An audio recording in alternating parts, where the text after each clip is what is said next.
బనకచర్లపై చర్చకు తాను వెళ్లనని సీఎం రేవంత్ రెడ్డి మేకపోతు గాంభీర్యం ప్రదర్శించారు.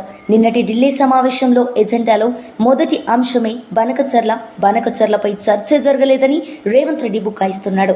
తెలంగాణ హక్కులను కాలరాసిన నాన్ సీరియస్ ముఖ్యమంత్రి తన పదవి రాజీనామా చేయాలి. తెలంగాణ జాగృతి అధ్యక్షురాలు ఎమ్మెల్సీ కల్వకుంట్ల కవిత. మన సీఎంఓ నుంచి మన తెలంగాణ ముఖ్యమంత్రి రేవంత్ రెడ్డి గారి ఆఫీస్ నుండి బాగా మేకపోతు గాంభీర్యాన్ని ప్రదర్శిస్తూ బనకచర్ల ఇష్యూ చర్చకు వస్తే మేము పోమని చెప్పి లీక్లు ఇవ్వడం జరిగింది ముందు రోజు. కానీ తీరా తెల్లారి చూస్తే ఏమైందో ఏమో మరి చాలా సంబరంగా ఉత్తమ్ కుమార్ రెడ్డి గారు రేవంత్ రెడ్డి గారు ఇద్దరు కూడా పోయి మరి చంద్రబాబు నాయుడు గారిని ఎదుర్కొని సన్మానం చేసి ఆ ఫోటోలు వీడియోలు చూస్తుంటే అయితే పండగ వాతావరణం కనబడ్డది. మరి అన్నీ చేసి కూర్చున్నారు. సరే మీటింగ్ పోయినాక నేను మీ అందరికీ తెలిసి ఎప్పుడు కూడా సమాచారం లేకుండా మాట్లాడను, నిర్దిష్టమైనటువంటి ఆధారాలు లేకుండా మాట్లాడను. వీళ్ళు మీటింగ్కి పోయినరు, జలశక్తి మీటింగ్కి. మొట్టమొదటి అంశమే ఎజెండాలో బనకచర్ల జరిగింది. అక్కడ మొట్టమొదటి అంశం బనకచర్ల ఉంటే కూడా కనీసం పౌరుషం లేకుండా, సిగ్గు లేకుండా ముఖ్యమంత్రి గారు, మన ఇరిగేషన్ శాఖ మంత్రి గారు మీటింగ్ మొత్తం కూడా కూర్చొని అప్పనంగా గోదావరి జలాలని గిఫ్ట్ లెక్క చంద్రబాబు నాయుడు గారి చేతిలో పెట్టి రిటర్న్ రావడం జరిగింది. ఎంత దారుణం అంటే ఇది.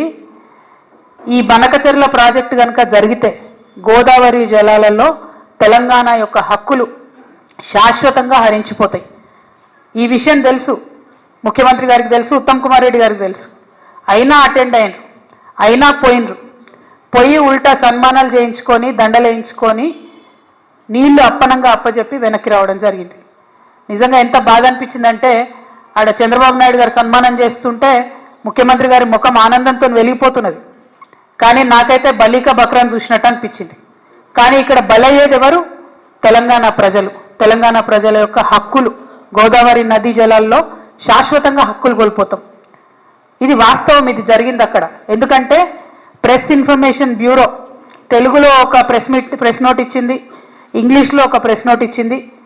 మరి వాళ్ళు పర్టికులర్గా చెప్పడం జరిగింది, ఎజెండాలో బనకచర్ల ఇష్యూ చర్చించినాం, పవర్ పాయింట్ ప్రజెంటేషన్ కూడా ఇచ్చినాం అన్నటువంటి అంశం ప్రెస్ ఇన్ఫర్మేషన్ బ్యూరో చెప్పడం జరిగింది. బయటకు వచ్చి ప్రెస్ మీట్ పెట్టి దారుణంగా మన ముఖ్యమంత్రి గారు బుకాయిస్తున్నాడు. ఆయన బొంకుతున్నాడు. అరే జరగనే లేదు, వాళ్ళు అడిగితే కదా మేము కట్టేది. ఎంత దారుణం ఇది! ఇంత సిగ్గులేనితనం ఉంటుందా? ఇంత ఘోరం ఉంటుందా? ఇంత అన్యాయం ఉంటుందా?